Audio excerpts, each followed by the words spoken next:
मुझे याद है कि जिस तरह बचपन में तमराज किलविश का चेहरा देख के लोगों को डर लगता था, जो शक्तिमान देखते थे, आज उसी तरह वो हालत हो गई हमारे इन्वेस्टर की कि इन्वेस्टर अगर इनका चेहरा देखते हैं ना तो डर सा बना रहता है कि भाई साहब क्या स्टेटमेंट देने वाला है।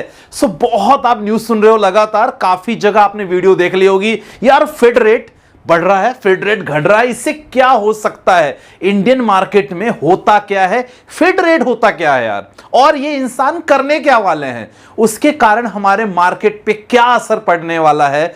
इंटरेस्ट रेट बढ़ जाता है तो मार्केट पे क्या असर पड़ता है, इंटरेस्ट रेट कम हो जाता है तो मार्केट पे क्या असर पड़ता है। बच्चों के लैंग्वेज समझाने वाला हूं सो दैट आज के बाद आपको ना यहां इंटरेस्ट आने लगेगा। यार फेड का रेट बढ़ रहा है तो क्या हो सकता है, घट रहा है तो क्या हो सकता है, इंडियन इकोनॉमी पे क्या हो सकता है। प्रीवियस डेटा जब पावेल साहब, इनका नाम पावेल साहब है, और जिस तरह हमारे रिजर्व बैंक ऑफ इंडिया में डायरेक्टर्स होते हैं उसी तरह ये फेड के, यूएस फेड के ये डायरेक्टर हैं, अध्यक्ष हैं। तो जब भी रेट कट की बात होती इनको आके कमेंट्री करनी पड़ती है कि देखो क्या होने वाला है और क्यों होने वाला है। चलेगा, प्रीवियस डेटा दिखाने वाला हूं आपके। तो जब रेट कट हुआ है भारत की इकोनॉमी पे क्या असर हुआ है, मार्केट में कितनी गिरावट आई है, एज ए इन्वेस्टर हमें क्या करना होगा, क्योंकि रेड अलर्ट थोड़ा सा आ गया है, लिटरली थोड़ा सा रेड अलर्ट आ गया जो मैं आपको दिखाने वाला हूं, डेटा कंप्लीट। सो अब इस इंसान का चेहरा देख लो अच्छे से। इसके पहले इंपॉर्टेंट ये बात बनती है, काफी लोग को पता है कि यूएस में जब भी छोटा सा बम फूटता है ना, इसका असर हमारे भारत में होता है। काफी लोग को पता है, सिंस यूएस काफी हम खबर सुन रहे हैं काफी दिनों से, जॉब को लेके इश्यू हो रहा है, इन्फ्लेशन का डेटा वहां खराब है, तो उसको लेके हम और बात करेंगे। लेकिन आप ये समझो सबसे पहले कि यार जब भी फेड का रेट बढ़ाने वाले हैं, घटाने वाले हैं, ये तो सबको पता है कि देखो यार यहां रेट ना कम करने की बात हो रही है, यहां रेट बढ़ाने की बात नहीं है, यहां रेट कम होने की बात हो रही है। रेट मतलब बैंक नॉर्मली जो रेट ऑफ इंटरेस्ट लोगों को ब्याज देते हैं वो यहां रेट कम होने वाला है। अब देखो बैंक को क्या जरूरत पड़ती है, क्यों रेट इंटरेस्ट कम कर रहे हैं। देखो सिंपल सी बात है, जब किसी भी देश की इकोनॉमी को लगने लगता है कि यार अब यहां ना थोड़ा सा महंगाई बढ़ रही है, तो उस समय डिसीजन लेना पड़ता है कि क्या करें, जो इंटरेस्ट रेट है उसको कम करने का। बहुत ही सिंपल समझाने वाला हूं, समझो कि जब आपका बैंक का रेट ऑफ इंटरेस्ट कम होने लगता है, एक आम आदमी क्या करता है। जब पता चला भाई साहब को कि रेट ऑफ इंटरेस्ट बैंक ने कम कर दिया, मैडम के साथ गए बैंक, क्योंकि रेट ऑफ इंटरेस्ट जहां पहले 9 था वो 9 से अब कर दिया गया है 8.5। एग्जांपल 8.5 किया जा रहा है, 8.2 किया जा रहा है। अब उनको लगा कि यार अब इंटरेस्ट कम मिल रहा है, मतलब मैं बहुत सारी चीजें खरीद सकता हूं लोन में। समझ में आया।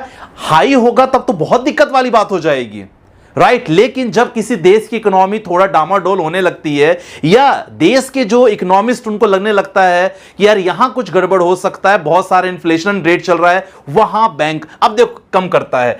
भाई साहब पता चला, मैडम के साथ गए बैंक, और बैंक में अच्छा खासा ले लिया लोन, क्योंकि जहां रेट ऑफ इंटरेस्ट 9 था वहां हो गया है 8.5, 8.4। अब इनको ईएमआई कम देनी पड़ेगी। आपने देखा कि इनके पास अच्छा खासा पैसे आ गए। अब अच्छे खासे पैसे आ गए तो ये हो सकता है घर खरीदें, गाड़ी खरीदें, वॉटएवर। अभी तो त्योहारों का सीजन चल रहा है, ये भी खरीद सकते हैं। अब जब ये खरीदने लगे तो अचानक से पता चलेगा कि मार्केट में मनी फ्लो ज्यादा हो गया है, मार्केट में काफी लोग खरीद रहे हैं। आपने देखा होगा एक समय ऐसा आता है कोई भी चीज का रेट बहुत ज्यादा हो जाता है, आपको लगता है ये चीज मिल नहीं रही है, राइट। सेम कि आप मार्केट में मनी बहुत ज्यादा हो गया और उस समय डिमांड ज्यादा हो गई, सप्लाई कम हो गई। आपने देखा यहां बहुत सारा पैसा आ गया मार्केट में। अब जब मार्केट में बहुत पैसा आ जाता है तो वहां चीजों की जो डिमांड कम हो जाती है, क्योंकि ऑलरेडी बहुत सारे लोग पैसे खरीद लेते हैं, बहुत सारे लोगों के पास पैसा होता है। चीजों की जो डिमांड क्या होती है, चीजें आपको बहुत मुश्किल से मिलती है। फिर वही चीज जो आपको 100 रुपए मिल रही है,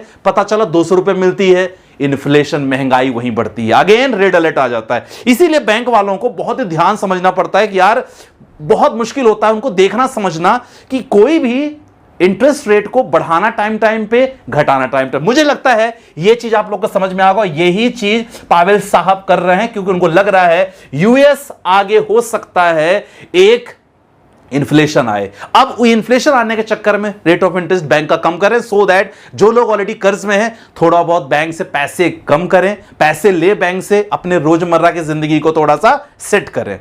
समझ में आया सबको? क्लियर? कमेंट सेक्शन मेंशन करना कि अब यूएस फेड रेट के बारे में जब भी आप सुनोगे आपको क्लियर हो जाएगा, राइट? सो जब ये सब चीजें होती हैं तो ये चीजें डरने वाली क्यों बात है? क्योंकि प्रीवियसली जब 4 बार हो चुका है फेड रेट, यूएस फेड ने रेट को हमेशा कम किया है, और ऐसा ये 4 बार हो चुका है, ये 5वीं बार हो रहा है। ऐसा 2 से 3 बार ऐसा हुआ कि जब इन लोगों ने अपना रेट तो कम किया है, रेट ऑफ इंटरेस्ट, तब वहां मार्केट में बहुत अच्छी तेजी गिरावट आई है। एग्जांपल मैं आपको दिखाना चाहूंगा, ये ग्राफ है, आई थिंक ये ग्राफ क्लियर सबको दिख रहा होगा। ये निफ्टी 50 का है, ये S&P 500 का है। 3 महीने पहले का डेटा, 6 महीने पहले का डेटा, और फेड के जो कमेंट्री करने वाले हैं रेट को लेके, ये जब रेट को कम किए हैं उसके प्रीवियसली मार्केट में क्या इंपैक्ट पड़ा है। और थोड़ी सी डरावनी वाली बात पता है क्या है? थोड़ी सी टेंशन वाली बात ये है कि जब इन्होंने ऐसा किया है थोड़ा सा मार्केट ने निगेटिव इंपैक्ट दिखाया है। मैं 2001 और 2007 की कहानी सुनाना चाहूंगा। ये देखो, फेड रेट ने अपना रेट कम किया। अब देखो, आपको लग रहा होगा संदीप भाई रेट तो कम हुआ तो यहां तो मार्केट में पैसा खूब आएगा। यस, मार्केट में पैसा आता है, कुछ समय के लिए मार्केट तेजी से भागता है यार, लेकिन इसके बाद मार्केट में बहुत तेजी से करेक्शन आती है, और वो करेक्शन बहुत तेज रहती है। तो यही कहानी है 2001-2007 में। 6 महीने बाद मार्केट देखो आप 12.5% गिरावट, और फेड के रिजल्ट के बाद भी अनाउंसमेंट किया कि भाई रेट ऑफ इंटरेस्ट हम कम कर रहे हैं। इसके बाद भी लगातार मार्केट पूरे साल -16% रहा है। ये पुराने ईयर्स का डेटा है, और उस ईयर्स में क्लियर है कि -35% मार्केट में गिरावट हुई थी। ये कहानी है 2001 की। 2001 में ऐसा हुआ था, ठीक है। अब 2007 की कहानी किया जाए, शुरुआत में मार्केट 30% बढ़ा।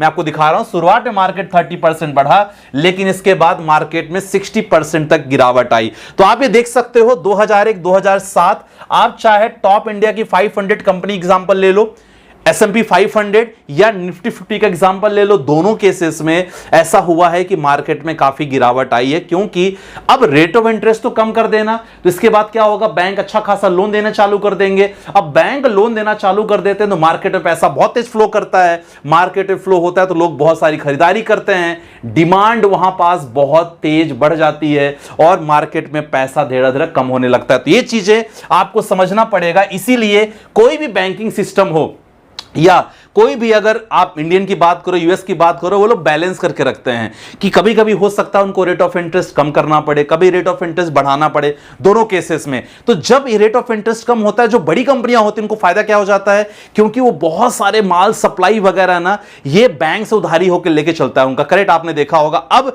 जब उनको लग रहा है कि यार रेट इंटरेस्ट कम मिल रहा है, तो वो बहुत सारा सामान ऑलरेडी बहुत सारा मार्केट से खरीद लेते हैं। बहुत तेजी से कंपनियां ग्रो करती हैं, लेकिन अचानक अगर डिमांड बहुत ज्यादा हो जाती है तो वहां दिक्कत हो जाती है। अब यहां कुछ इंपॉर्टेंट डेटा बताता है कि यार ये इंपॉर्टेंट फैक्टर जरूर रहेगा, खासकर जीडीपी ग्रोथ की बात करेंगे हम, यूएस जॉब डेटा रहेगा, पीपीआई की बात करेंगे, एंड पीपीआई अगेन जिसको बोलते हैं प्रोड्यूसर प्राइस इंडेक्स। क्योंकि इसके बाद क्या होता है कि जो भी प्रोड्यूसर कंपनी होती है अपने प्राइसेस बढ़ाती है, और प्राइसेस बढ़ाने के बाद चीजों के दाम बढ़ने लगते हैं, और फिर आ जाती है महंगाई। तो ये इंपैक्ट देखने को मिला है जब मार्केट में पावेल साहब ने इंटरेस्ट रेट को कम किया है।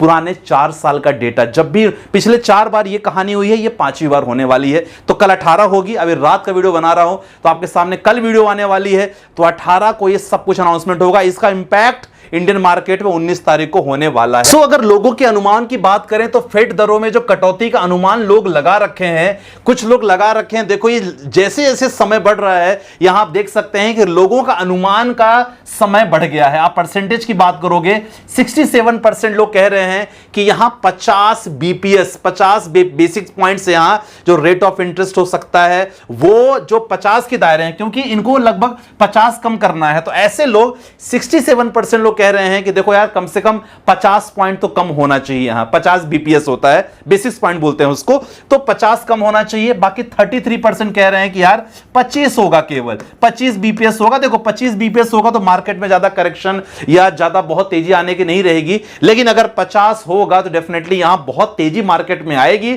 शुरुआत में, लेकिन एक अगेन संकट इन्फ्लेशन का 2025 के लिए हो सकता है। तो 67% लोग का अभी कहना है, ये कंप्लीट मार्केट पोल था जो 6 सितंबर, 13 सितंबर, 17 सितंबर तक, आज तक का डेटा है। 6 तारीख को 30% लोग थे, आप देख सकते हैं, और 6 तारीख को 30% थे, इसके बाद 50% हुए हैं, अभी 17 तारीख को कह रहे हैं 67% लोग। तो ये सारी चीजें हैं। अब एज ए इन्वेस्टर आपको पता चल गया होगा कि देखो क्या हो सकता है, और जब भी फेड रेट अपना रेट कम करता है, इंटरेस्ट रेट कम करता है, तो मार्केट में मनी कैसे फ्लो होती है, फिर अचानक से तेजी मनी फ्लो होती है, फिर अचानक से जो चीजों की डिमांड होती है वो बहुत ज्यादा, डिमांड ज्यादा हो जाती है, सप्लाई कम होती है, इन्फ्लेशन रेट बढ़ता है। ये चीज समझ में आया। अब एज ए इन्वेस्टर यहां हमें क्या करना चाहिए, कुछ बातों का ध्यान बहुत बहुत इंपॉर्टेंट है, खासकर म्यूचुअल फंड स्टॉक दोनों वाले ध्यान रखो। म्यूचुअल फंड वाले इंपॉर्टेंट है, आपके लिए क्या करना होगा बहुत जरूरी है, खासकर अगर आपने स्मॉल कैप फंड लिया है,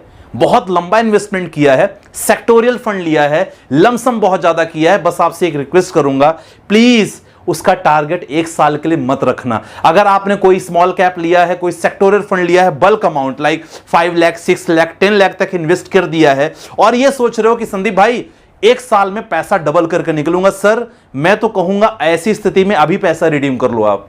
अगर आपने प्लानिंग 1 साल के लिए लिया, मैंने क्लियर मेंशन किया है, if you have taken the small cap sectorial fund and you have taken the target of less than 1 year, I would advise please redeem today only. क्योंकि अगर आपने स्मॉल कैप सेक्टोरियल लिया, you should wait for more than 5 years, कम से कम यहां target 5 साल तक लेना चाहिए। बार बार वीडियो में कहता हूं, हमेशा कहता हूं, तो रिस्क मत लो, अभी फिलहाल रिस्क लेने का समय नहीं है। दूसरी बात करेंगे, जो लोग पैनी स्टॉक लेके पैनिक में है ना, मैं तो यही कहूंगा सर, पैनी स्टॉक लिए हो, टारगेट मोर देन 6-7 ईयर रखना, लेकिन ऐसी कंपनी में एंट्री करना जिसका बिजनेस अच्छा हो। मैं हमेशा इस बात पे हमेशा ध्यान देता हूं और लोगों को भी कहता हूं, सर केवल बिजनेस पे ध्यान दो। कंपनी का बिजनेस अच्छा है, आज नहीं तो कल ग्रो करेगी, छोटी कंपनी है, माइक्रो कैप है, स्मॉल कैप बनेगी, मिड कैप बनेगी, लार्ज बनेगी, समय देखा जाएगा। लेकिन ऐसी कंपनी में निवेश मत करो जिसका फंडामेंटल खराब हो, नहीं तो सर फंस जाओगे और ऐसे करेक्शन में पूरा पैसा चला जाएगा। तो रेड अलर्ट मेरे तरफ से है, मैं क्लियर आपसे कहना चाहूंगा। और यस, आईटी एफएमसीजी 2 सेक्टर में हमेशा कहता हूं कि कवच कुंडल, कड़ के पास कवच कुंडल था, हमारे दिग्गज मार्केट में 2 कवच कुंडल है, आईटी एफएमसीजी। जब भी मार्केट में करेक्शन होता है, इन पे सवाल रखो, इन पे थोड़े बहुत इन्वेस्टमेंट करते रहो। ऑल्दो बहुत ज्यादा रिटर्न यहां नहीं मिलते, लेकिन आपके पोर्टफोलियो को ग्रीन करके रखेंगे, राइट। बट इन चीजों के आपको ध्यान रखना है। और last but not the least, चेहरे पे स्माइल के साथ इन बातों का ध्यान रखना है हमारे दद्दा जी का। दद्दा जी हमारे क्या कहते हैं, sir be greedy when others are fearful in stock market to earn money. समझे आप कहानी क्या कहना चाह रहा हूं मैं, कहानी यही कहना चाह रहे हैं, ये हमेशा कहते हैं, जी हां, वॉरेन बफे साहब हमेशा कहते हैं कि लालची बनो जब मार्केट में काफी लोग डरे हुए हैं। तो ऐसे कंडीशन में जो अच्छी कंपनी के स्टॉक्स हैं, अच्छी कंपनी के फंड्स हैं, सर लो, बाई करो, and as per your risk profile हमेशा बाइंग करना चाहिए। सो आज की वीडियो कैसी लगी जरूर बताना, चैनल पे नया सब्सक्राइब जरूर कर लेना। बाकी कुछ भी डाउट हो कमेंट सेक्शन में मेंशन करना। बाकी मिलते हैं नेक्स्ट वीडियो के साथ कुछ नई न्यूज एंड नई important information. Bye bye, take care, जय हिंद।